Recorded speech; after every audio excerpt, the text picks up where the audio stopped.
good morning, everyone. My name is Pedro. I'm here with Eric. He's going to be helping me through this talk. I was one of the lead service designers on the NHS app. I work for BGSS. In my professional career, I've done a bit of front-end, UX, product design, user research, business analysis, delivery management. But what I'm most comfortable on is doing service design on projects.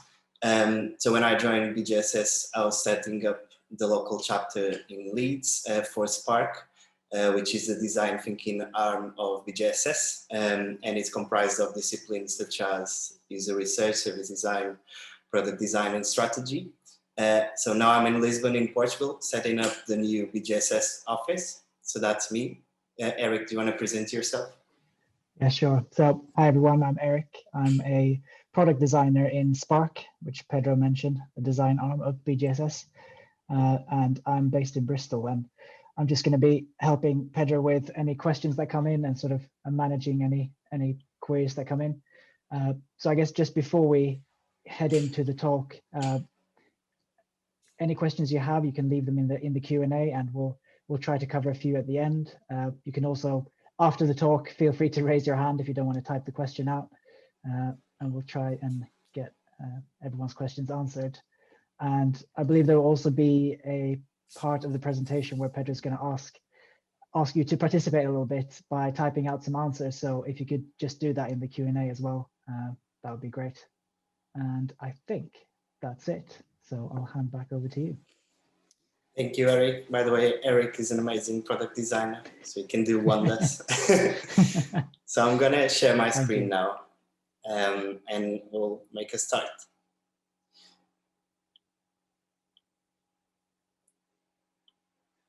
All right, so you should see a black screen now. So welcome to Agile Hacking, Designing for Transformation. So this is an event part of Agile20Reflect Festival, which is actually a global festival where different speakers and companies can chip in and share their thoughts. This is an opinion piece, so this is my opinion on things I've observed in different projects, and why you may want to try them out in yours. So fundamentally, I like to design meaning for humans, or to design meaningful experiences for humans. That is something that I think is cross-cutting across the different things that I like to do. So I'm also currently the current head of delivery for BGSS in Portugal. Also like photographic insects, so that's a hobby I've picked up during the lockdown, pretty much around my tiny garden, trying to find these insects and capturing their beauty, which we oftentimes miss out on. So this is the table of contents for this session. We're going to talk briefly about history, some concepts, components of transformation, some hacks we've tried out in different projects. Then we're going to talk about sound bites that we've heard, and then we're going to wrap up and open some questions. So previously on the world, so what has been happening? Let's try and recap some history. So we had the first industrial revolution on the 18th and 19th century. Steam engines appear, there's low-cost iron and steel. We start to automate textile manufacturing. We start to industrialize mass-producing education systems, and that leads to an accelerated city growth. Scientific innovation leads to disease control, and discretionary income leads to mainstream of banking. Then we move on to the second industrial revolution between 1870 and 1914. Electricity emerges, the telephone is invented, you've got the gas-powered combustion engine, got the first automobiles and airplanes, railways start to expand, and you have highways and airports emerging.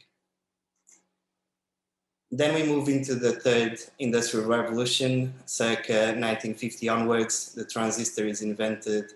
We start to allow analog to digital communication. We have rapid and iterative transistor innovations.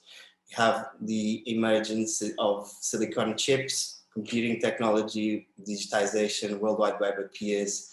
And then we start evolving World Wide Web to more dynamic web experiences.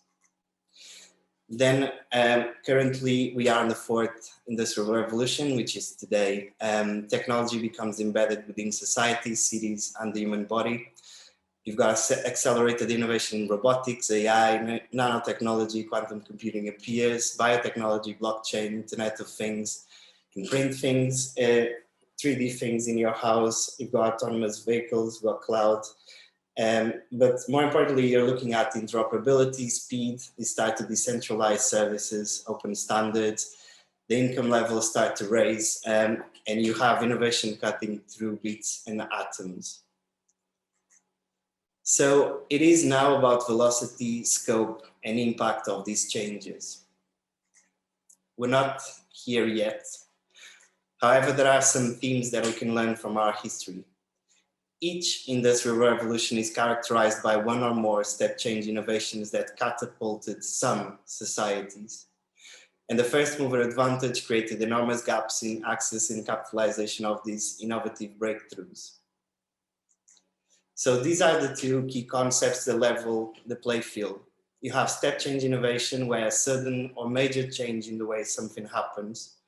And you have first mover advantage. So the advantage gained by the first significant occupant of a market segment. This can be gained through technological leadership, early purchase or acquisition of systems or resources. So this is important for us to have as a concept in our minds. Then we have some quotes from recent past. So the nation that leads in AI will be the ruler of the world. This comes with colossal opportunities and threats. So people are aware of the power of these more advanced technologies, Vladimir being one of them. Then you have Elon Musk saying China, Russia, soon all countries with strong computer science. Competition for AI superiority at national level will most likely cause a third world war. But we also have other views like Shantanu Narayan from Adobe. So we're now on the 21st century renaissance. Last year, we got hit by a pandemic, and that forced all countries to review their strategies. And they had no time to prepare or adapt to this new world. So this pandemic has jeopardized entire markets, companies, business models, and products. So I guess now more than ever, it's important to bear these concepts in mind, because companies need to be able to react quickly to change. So what are the traits of the fourth industrial revolution, in my opinion? One of them is velocity. So speed at which a change is taking place in terms of time. So let's think about what time and speed means. So I'm gonna ask everyone, so you can use the Q&A function. How long do you think it took for the telephone as an invention to reach 50 million users? So you can type out your answers.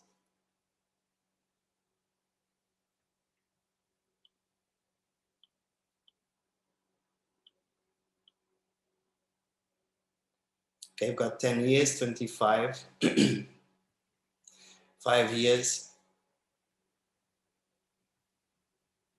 10 years, got 20, 50. Okay, so the answer is 75 years. So moving forward, how long do you think it took for the television to reach 50 million users?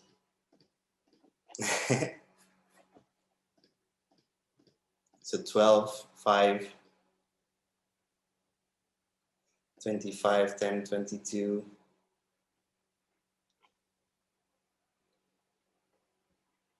15. So that's 13 years. Now, how long do you think the internet took to reach 50 million users?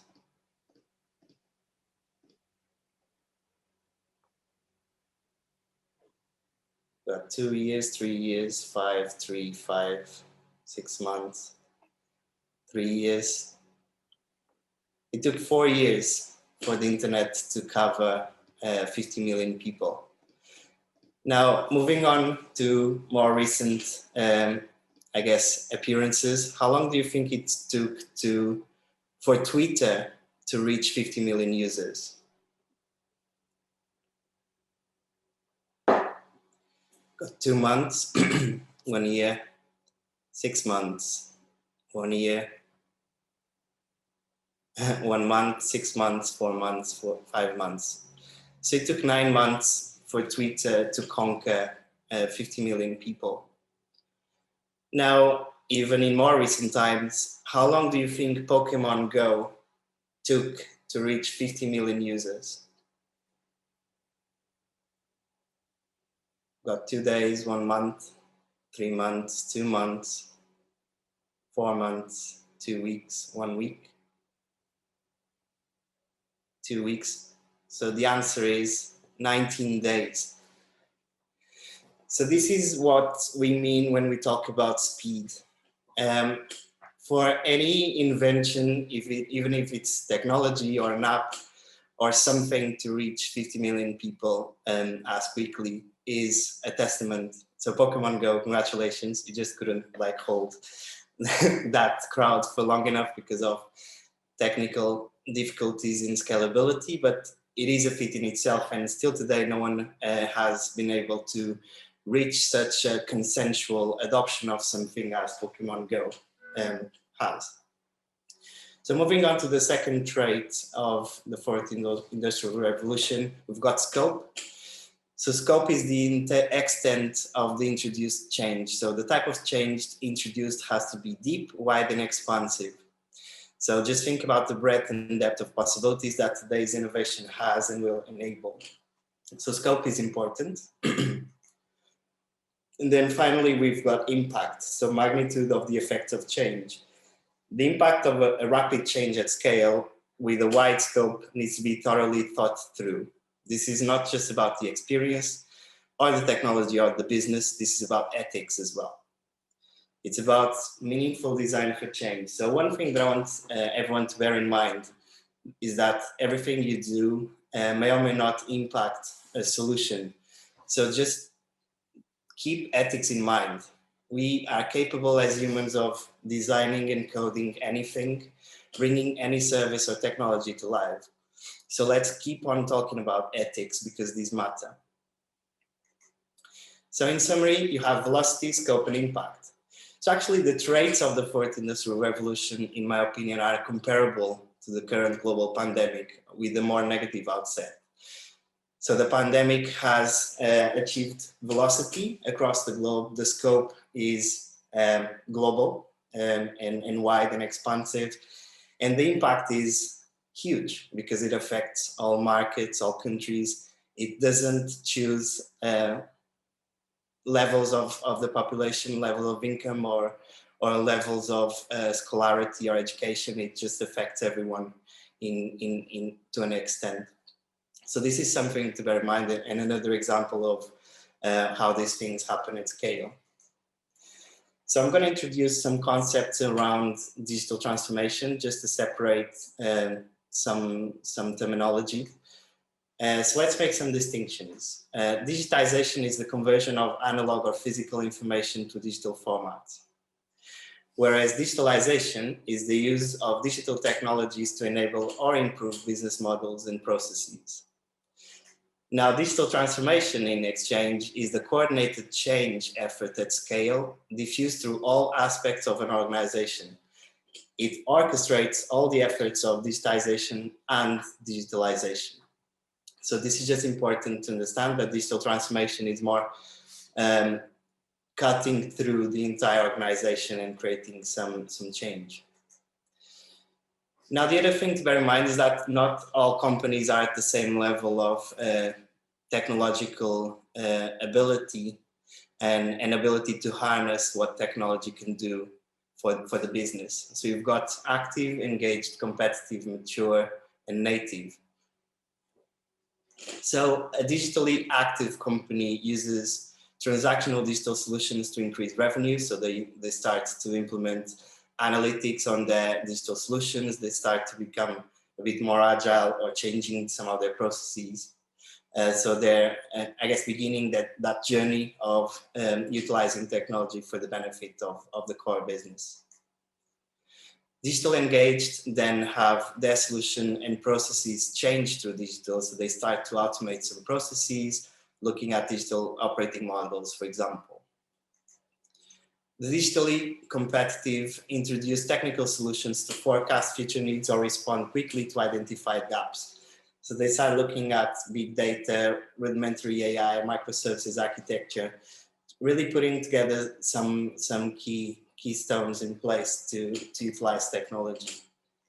Digitally mature use advanced technologies to drive the core business. So they move into the core business. So they're using AI at core, machine learning, blockchain. So Amazon is a good example of a digitally mature company that has been for a long time trying to use technology in a clever way to drive business and sales and move into new markets. Finally, you have the digitally native, which are born out of the digital innovation and are therefore very agile, small, and disruptive. They can embrace any new technology with ease because they're just a handful of people with a very controlled solution. So this is why they're so disruptive, because they don't have to maintain a huge corporate machine behind them. So they can pivot and experiment and refine their offering. So digital transformation is cross-cutting. It affects the culture of an organization. So it fosters an interactive, user-centered and agile culture. It promotes adaptiveness. So things like cloud first or microservices, interoperability, scalability, adaptability, or open standards allow companies to evolve their solutions and adapt to the unknown. It creates the sense of being able to own their own innovation, so allowing for experimentation through flagship projects, for example, and it cuts through the core business, embracing and reaping benefits of this new approach. So digital transformation, as articulated by Nate Walkinshaw from Pluralsight, happens not around processes, but around organizing humans in a way that allows for the opportunity to remain agile in a changing environment. And I guess there is a sounding message here, which is how do I deal with the unknown? How can my organization and services embrace new change, rapid change? So that's what we're talking about. So why does this matter? In a world of velocity, scope, and impact, with new entrants and new technology appearing every day, the markets get constantly disrupted. It is then necessary to adapt to embrace digital transformation in a fast changing environment. So I'm going to talk about a couple of agile hacking components. I'm talking from a close range because a lot of what I do currently has to do with design thinking. So design thinking is a non-linear iterative process that teams use to understand users, challenges assumptions, redefines problems, and creates innovative solutions to prototype and test. Another main tenet of design thinking is empathy for the people you're trying to design for. So one thing to bear in mind is that we don't build solutions for ourselves necessarily. There's a lot of personas or types of people that will utilize our services, and it's important to empathize or trying to place ourselves in their shoes to understand how they're trying to use the service and what they're looking for. Is it beneficial for them? Are we designing for them? Do we need to factor certain features to cater for their needs? So this is an important exercise for anything we build. So the benefits of design thinking is that it reduces the risk associated with launching new ideas, helps organizations learn faster, generates solutions that are meaningful and not just incremental, and ensures solutions work for their users. I can leave some books here if you want to do some further reading. So we've got Good Services, How to Design Services That Work by Lou Down. Sprint, which is one of the key books around design sprints and why they're so relevant when you're trying to look at new products and services, trying to innovate something in your business model. And finally, we've got Sense and Respond from Jeff Gorov, which was the author of Lean UX. So Sense and Respond is about how successful organizations listen to customers to create new products continuously. I could put a lot more books here, but I think these three are quite interesting.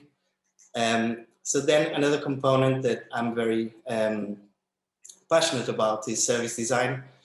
Service design is a discipline that lets you think across the end-to-end experience that you're trying to design for and across the digital and non-digital divide. So service design tries to orchestrate the end-to-end front-to-back service in order to improve its quality.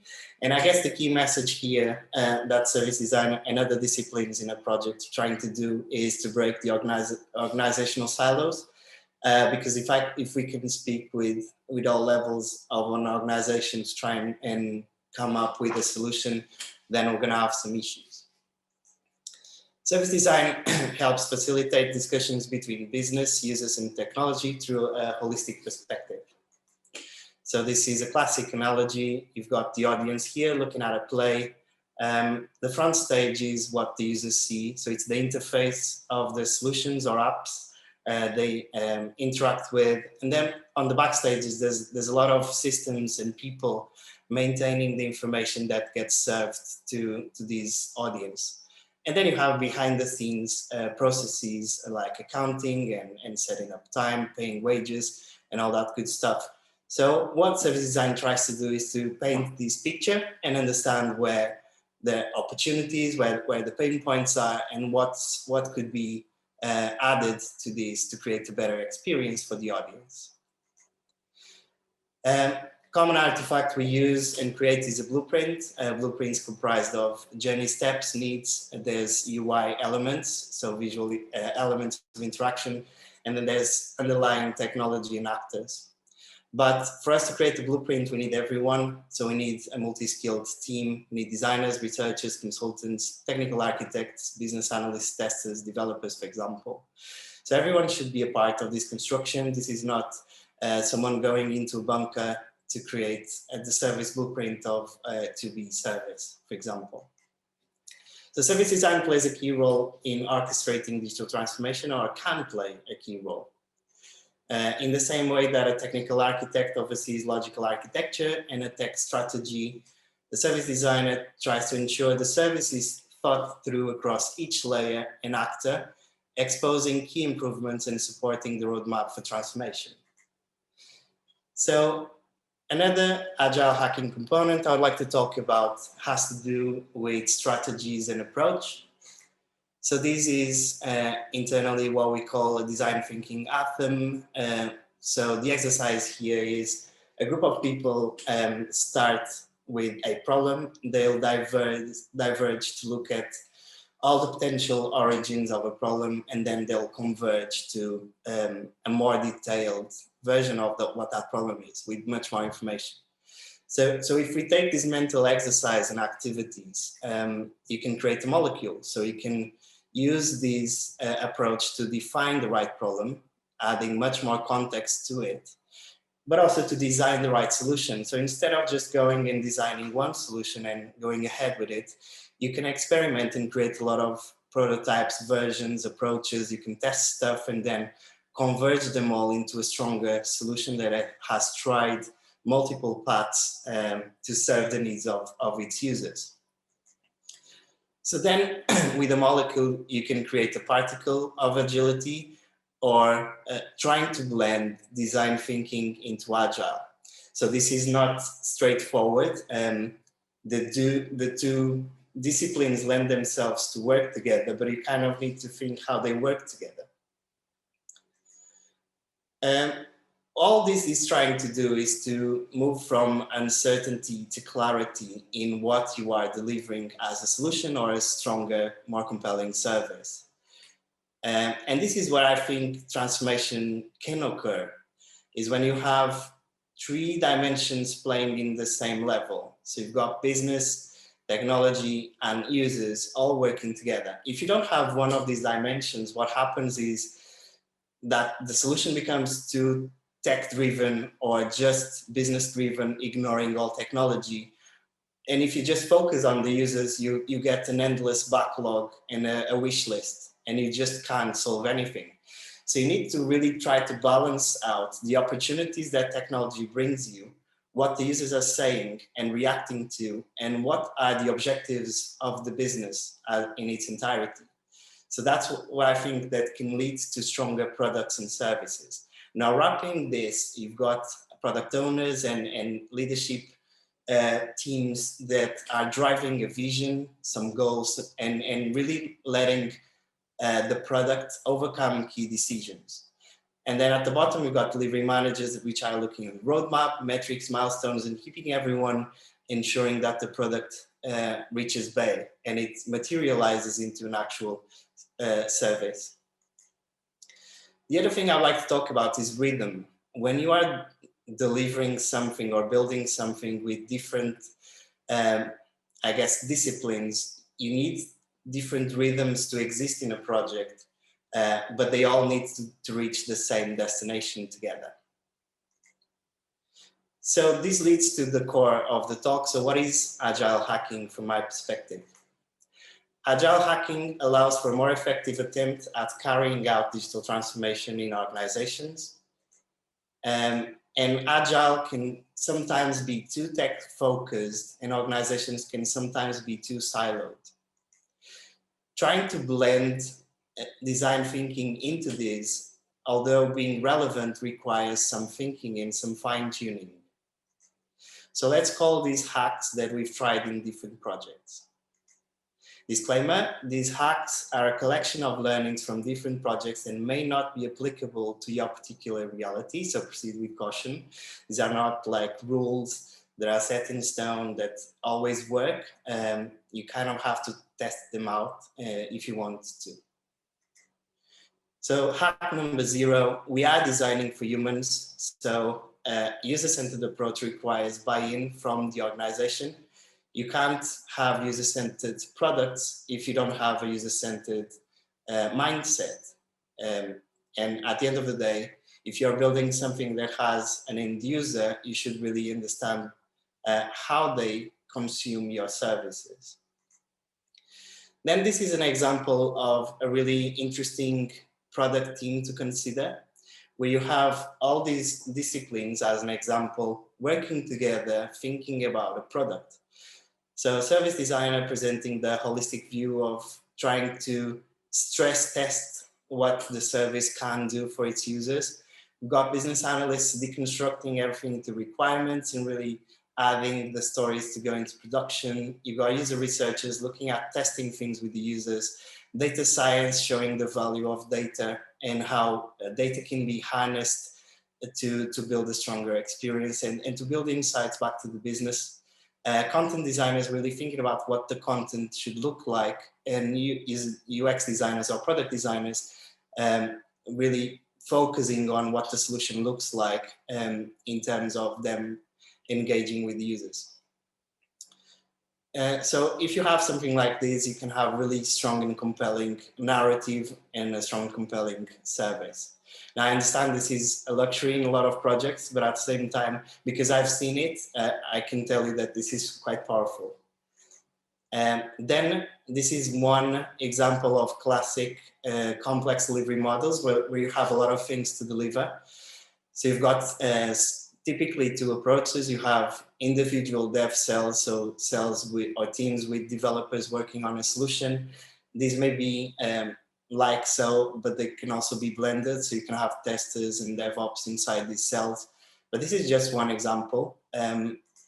This is another approach to that, where you plug a product cell and this cell is working with all the dev cells to deliver individual features in parallel. This shape can take many forms and combinations. The above is just an example, but this type of structure at scale, this is very similar to what we've used in the NHS app, but what it allows us to do is to deliver a lot of different features in parallel and to have all the people working in product working together holistically. And then having tests on the side means that test can coordinate with all the dev cells to try and test the solution all at once. And then DevOps provides the wrapper of a continuous pipeline of delivery. So this is, again, this is just an example, This may not work for a lot of projects, but there are some instances where this can be quite powerful. Then for companies that do discoveries, typically you have a delivery manager, business analyst, technical architect, some developers, tester. This is just another example of how you can play with this model. The problem we have here is developers may not have anything to develop, and testers may not have anything to test yet because you're only starting a new project. So actually what you can do is to add, for example, a service designer working with a business analyst to try and understand all the information that exists around the problem.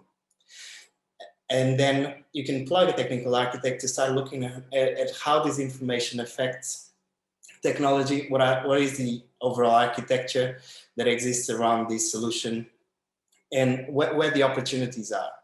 And once these three dimensions start working together, then there is something to start develop. There is some technical decisions that can be set. There is a more thinking around what to create as a proof of concept, for example, or a technical spike to demonstrate how you can connect to different services or systems. This is just an example, but this staggered approach allows for a better utilization of funding, for example, because you are staggering the growth or the ramp up of a team. Sprint 1, 2, and 3 are just examples. This can be staggered in different ways, and this is just something that can be interesting to consider. Then a classic Agile ceremony is the 3 amigos, where you have development, test, and business analysis working together to refine the stories and to reach a consensus to try and estimate stuff. It's always useful to add UX or product design to this, because if you have someone designing screens of a solution, the insights that come from user testing are relevant, and the product designer can add a lot of context to what is being tested and what has failed and why the screens look like the way they do. Then this is the trifecta of transformation. It's very similar to the previous slide, but effectively here you have a dimension of users, and users express desirability for a set of features. Technical assesses the feasibility of any technical opportunity, and business is trying to capture how viable it is for them as a business or for a company as a business to drive that product. Then the other thing to I guess show is that when you have development tracks and product tracks on when building a service, is that you can have actually different rhythms and cadences working together. So for example, if you have, I don't know, 3 months to deliver a feature, you can have a product track trying to design that feature, testing that feature with users, refining the feature, and moving on to the second feature, and so on and so forth. Just this exercise of designing the screens, testing the screens with users, and refining them based on their insights produces a much stronger outcome that can be translated into user stories to be taken into production. So actually, in some projects, it may be interesting for the product track to always be ahead of production to provide some clarity and definition into what's going to be developed and coded. So this is just an example of that.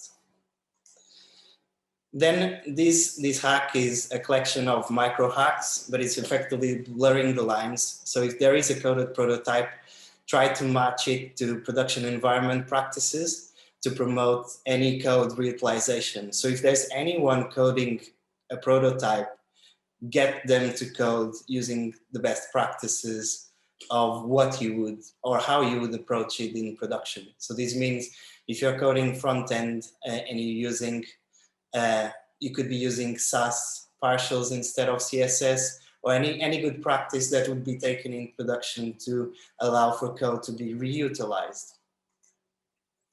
Then if there is accessibility and if that's important for your service, try to understand it at the prototype level. So if there is a coded prototype, it's fairly easy to have all the accessibility tags in place. That saves time, so you don't have developers having to retrofit a lot of tags that would be useful for testing a service with people with accessibility needs. Then create and promote clear lines of interactions between product development and test, however shape you take on a team.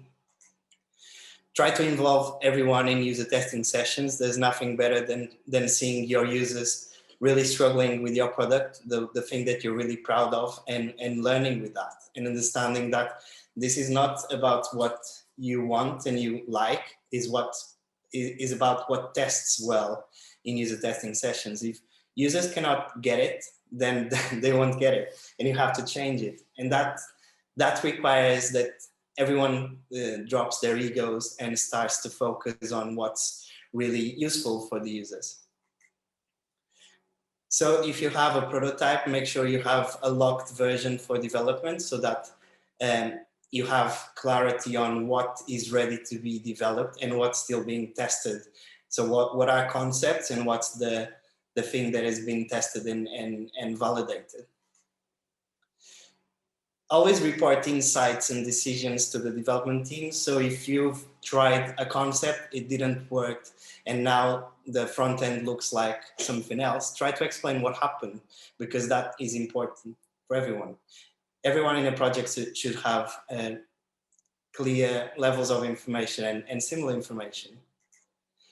Try to create traceability across any artifacts and findings. So if you do create artifacts, make sure they are speaking with each other and you're using the same terminology, the same naming conventions, the same types of language, so that you can have traceability across all the key things that you develop to provide a holistic view of the service.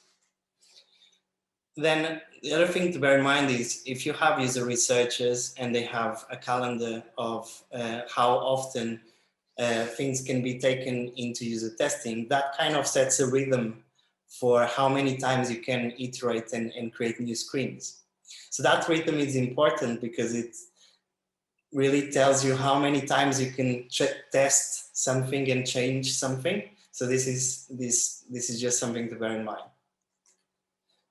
One note on iteration. Design thinking and Agile lend themselves to an iterative nature. So things are meant to be discarded, changed, evolved, or become more refined.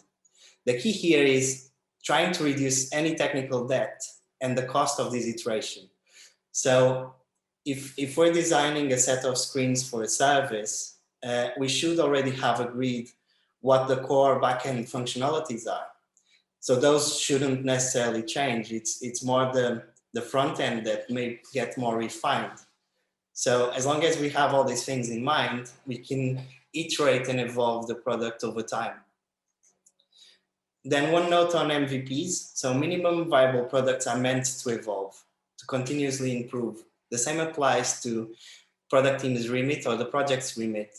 So please try to avoid creating a perpetual minimum live service. So a lot of projects, we have an MVP, we deliver the MVP, and then everybody walks away. But they should evolve. They should demonstrate their value and be built up. One note on product teams. One team focused on the product means that the output, roadmap, learnings, and overall user experience is centralized and made whole. So you don't have a lot of pockets of information running around. You have everyone on the same page trying to create a compelling and useful product. Then the other thing is accessibility should be everywhere. Accessibility shouldn't be a requirement or an afterthought. It should be at the heart of a solution, because at the end of the day, if people can't use your service because they have any form of disability, then there is a subset of the population that can't really engage with you. So that should be considered. Then content matters. Make sure your services or products are clear and easy to understand. Try to lose all the jargon and acronyms and all the things that people really struggle to understand. Every single thing people don't understand either overloads customer support or renders the product useless. and then someone else comes into your market and fixes that, and then you lost your customers. So then moving on to the final phase of this, so things people say. So this is things we've heard engaging with different people and clients in projects. So typically digital transformation tends to fail fundamentally because of these 4 reasons. A company has an endless backlog, they don't know where to start, it just never stops, and there is no clear strategy to tackle this. It just becomes an endless list of things that need to be fixed or built. Then sometimes organizations have a lot of legacy technologies that really stifle their ability to build something new or to embrace any new opportunity around technology. Sometimes companies lack resources or have the wrong resources to try and think about these things, or maintaining or owning these types of innovation or transformation. And then ultimately you have a lot of uncertainty. No one likes to risk on digital transformation. It's a big risk, it's a big unknown, and it seems very daunting. So there's a lot of companies that are reticent to embrace any type of change. So things people say, digital transformation does not work, I've tried it. So maybe try again, try to learn faster, try to iterate, deliver smaller and with precision. And you don't need to fix everything. You don't need to look at every single aspect of the organization. You can try and experiment with a very small project or a flagship project that demonstrates a new way of delivering value to your users or customers. Digital transformation is hard. It requires buy-in from the top of the organization. It is meant to be hard and complex and even may seem impossible. However, try to analyze the bigger picture and choose your area of focus. The buy-in through a flagship project creates a focal point of change. I want to do it, but I've got a vendor lockdown. Then maybe your project is about opening or breaking that vendor lockdown to allow for new opportunities to emerge. I don't have the resources to do it. Understand where you spend the most resources and focus the project around improving that first. So any benefit you get back to the business can allow you to invest that money back into other things. If you don't know where to start, consider running, for example, a design sprint, which is articulated in one of the books I was sharing earlier on. I would like to evolve the business, but my IT cannot be changed. Legacy IT stifles organizations. IT is one of the key enablers for digital transformation. Remember that it's all about the ability to adapt to change in an iterative manner. Digital transformation is expensive. In a short term, perhaps, depending on how you shape it, but if it's well planned, it can generate return rapidly. So start small with very small project and start learning from it, testing it, and showing it to people to see how they react to.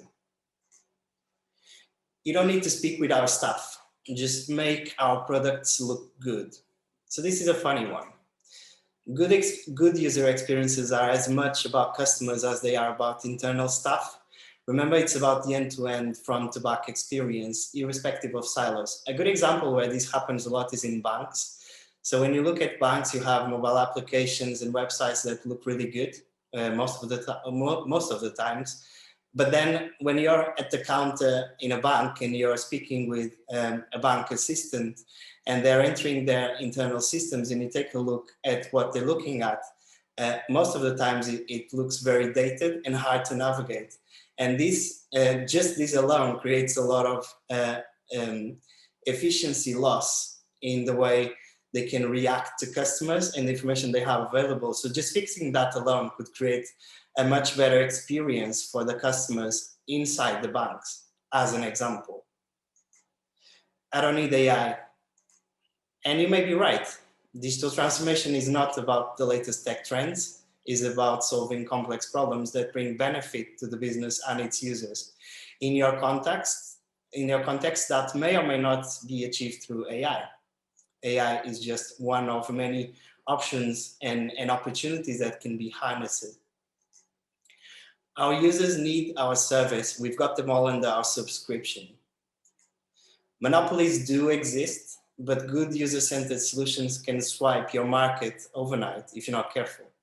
So long gone are the days where you could just hold your users because they really need you. New solutions to these problems come every day almost. So just be careful. I want you to innovate our products, but you can't speak without customers. Insights don't just come from customers. Any team that deals directly with the users is a vault of insights that can be helpful. Nevertheless, it's important to engage with the end users. So some final words. The fourth industrial revolution is here, and it's about velocity, scope, and impact of radical change through technology, in my opinion. Digital transformation is hard but crucial, and with the right project, it can catapult entire countries and leaving other countries behind. And the same thing applies to companies. Design thinking matters. Remember that you are effectively designing for humans and factoring humans into the things you build. The current pandemic has demonstrated the growing need for businesses to quickly react and adapt to change. It's not about tech trends, it's about designing and implementing meaningful transformation. So that was what I wanted to share with you. Thank you. So I'm gonna stop sharing now. Hi, Eric. Brilliant, thanks for that. Good to be back. So just a reminder to people, if you have questions, feel free to post them in the Q&A or just raise your hand and one of us should be able to allow you to speak when we get to you. But we got a great question from Luke Jones in the Q&A. Just gonna repeat it so everyone knows what we're talking about. So Luke says, one thing that struck me from your earlier adoption rate examples, so how quickly it took for Pokemon Go to get a lot of users, was that they all benefit from strong network effects. So the products become more valuable as more people use them. Is this idea something we can leverage to get more rapid transformation and adoption? For instance, gamifying processes or applications, introducing social aspects or open forums and knowledge hubs, etc. Yeah, that's a very good question. So sometimes some technological changes and innovations open up a world of opportunities for other ideas to then exist. So a lot of ideas get abandoned because at that time there was something lacking. So this is a very good example.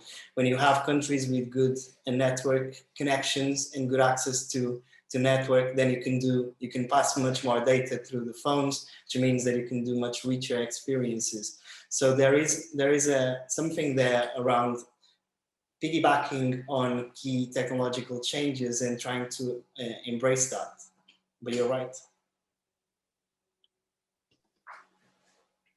Right, that's the only question we have got in so far. So feel free to raise your hand as well. I'm not sure I'll be able to allow you to speak, but I think Pedro might be able to. Got another question from Tim. Let's see.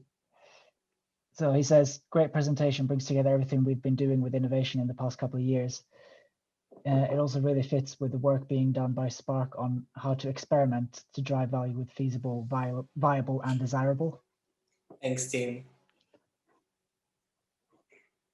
Does anyone have any questions or would like to speak?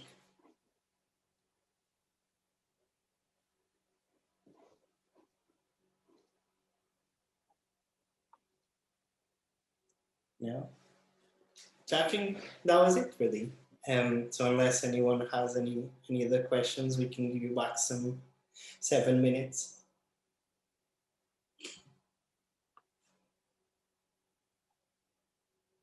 Yeah, let's chat, Tim.